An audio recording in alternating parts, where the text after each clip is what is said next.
Hey guys, it's Bailey, owner and lead stylist of Bailey Crib Hair. I'm an on-location wedding hairstylist serving the South Carolina area. And honestly, anywhere you want me to go, I'm down.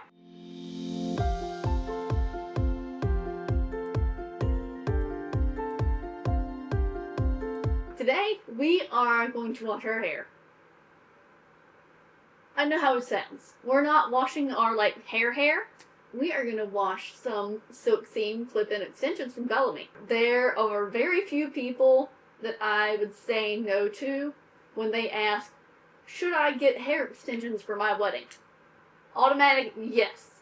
Unless you have a Rapunzel head full of hair, this down to the knees.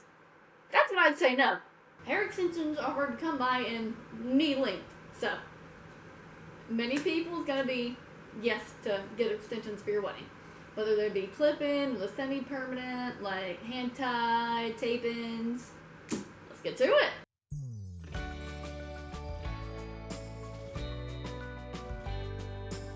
We're gonna start with obvious. You are going to need your Bellami silk seam clip-in extensions. You are also gonna need a salon quality shampoo and conditioner. The ones I personally love are from Amika. I've used them for years, they've never failed me. There's an optional hair mask you can add after you condition the hair, totally up to you. I always recommend it. You're going to need a leave-in conditioner, a blowout spray, a wet brush, a dish towel, just any type of hand towel. You're going to need a round brush. The size doesn't really matter.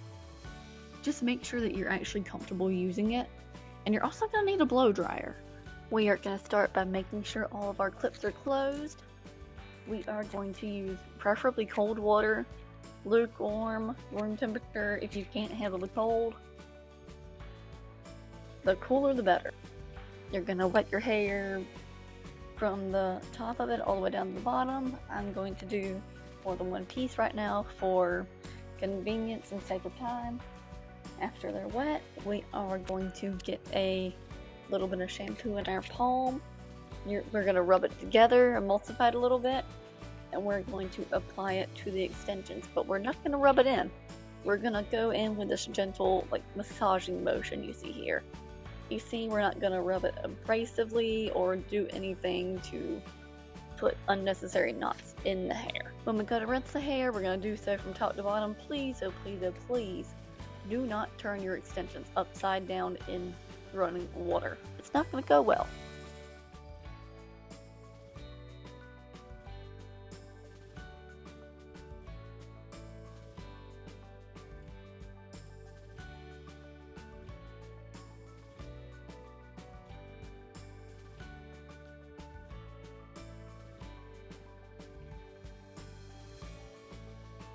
Once all of our shampoo is out, we are going to squeeze all the excess water out and put them aside.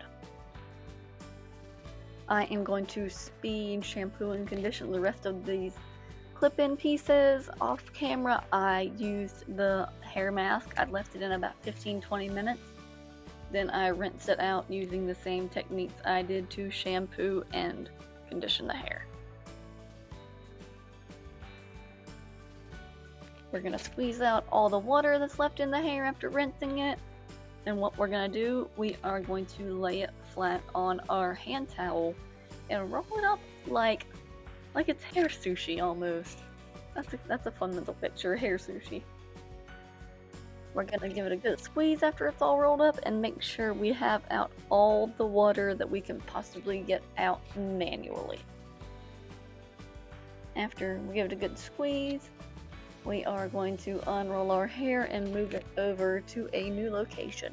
I forgot to film it, but I already applied my leave-in conditioner. Now we are going to go in with a generous amount of blowout spray.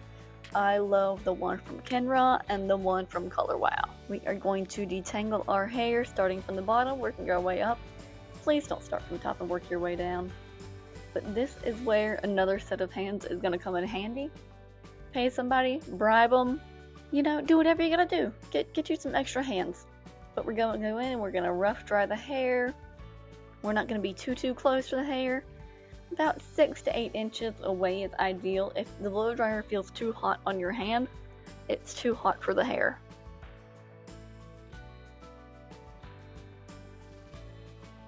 After we get a good brush dry in there, we're going to go in with our round brush of any size that you're comfortable with. I personally love a larger 4-inch round brush. It's just easier for me to use, especially with longer hair. But we are going to glide the brush through the hair. We're not going to have any unnecessary tension or tugging or anything going on. We just don't want to put extra strain on the hair that we don't have to. We are dry now. Look at that movie magic. Make sure when you blow dry your hair though, don't have the nozzle directly on the hair, like perpendicular. Make sure it's almost parallel, because if you don't, you're gonna get a bunch of weird little frizzy, fuzzy flyaways, and that's not a good look for anybody.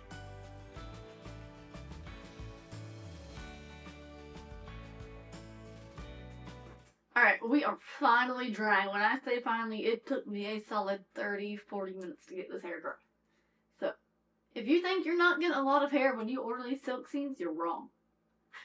But I always recommend, you don't have to, but to use a little bit of a hair oil after you're dry. But let's go through all these pieces together. We've got the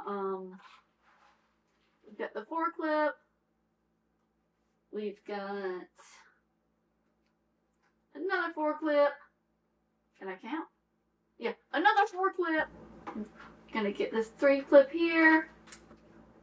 Got another 3-clip. You also get not 1, not 2, but 3 of these little 2-clips. Little 2-clip pieces. All in all, that's a lot of hair. But not a lot of hair oil. Like a dime-sized amount. If that. Yeah, a dime-sized amount. Rub between your hands really well. And focus mainly on the ends of the hair. Just use your fingers coming through. And notice, I said hair oil. I did not say coconut oil, vegetable oil, none of that nonsense. Hair oil. If you use avocado oil, coconut oil, and you go to put any kind of heat tool on your head, you're essentially frying your hair. But you're all clean, dry, and ready for wear. Again, don't forget to check out my socials. Everything is at Bailey Crib Hair. If you want to book your wedding hair, make sure you get that good and secured. Go to baileycribhair.com. Everything will be down in the details below.